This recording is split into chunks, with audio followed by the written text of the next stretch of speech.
Informasi selanjutnya, Saudara, Kantor Wilayah Bea dan Cukai Provinsi Aceh, Kamis melaksanakan kegiatan hibah bawang merah hasil sitaan sebanyak 17 ton ke sejumlah daerah di Kabupaten Aceh Besar dan juga Loksmawe. Bawang merah ini merupakan bawang merah ilegal yang diselundupkan dari Thailand ke wilayah Aceh Utara sebanyak 17 ton.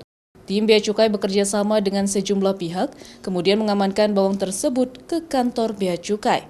Berbeda dengan tahun-tahun sebelumnya di mana bawang sitaan dihibah untuk kabupaten kota, kali ini hibah bawang tersebut dikhususkan untuk Daya, dikarenakan kondisi pandemi dan kebutuhan para santri di Daya menjelang Ramadan. Karena kalau ke pemerintah daerah juga terbatas, sementara kalau sekiranya memang Daya, tentu ini adalah kesempatan pada saat Jumat, pada saat ba'da subuh. Jadi itu yang kita harapkan sebenarnya ini adalah kesempatan bagi kami untuk memberikan informasi kepada ustadz-ustadz di Daya. Inilah yang kami lakukan oleh negara dan mohon bantuan dari ustadz-ustadz di Daya supaya kemudian kita jadi bekerja bersama.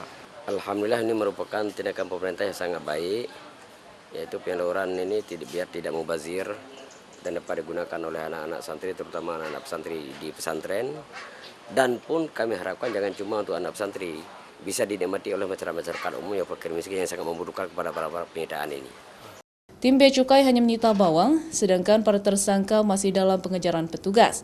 17 ton bawang ini ditaksir mencapai Rp525.600.000 dengan potensi kerugian negara mencapai Rp215.496.000. Saat ini petugas terus melakukan pengembangan kasus dan mencari tersangka di balik penyeludupan bawang merah ini. Syahril, Kompas TV, Banda Aceh.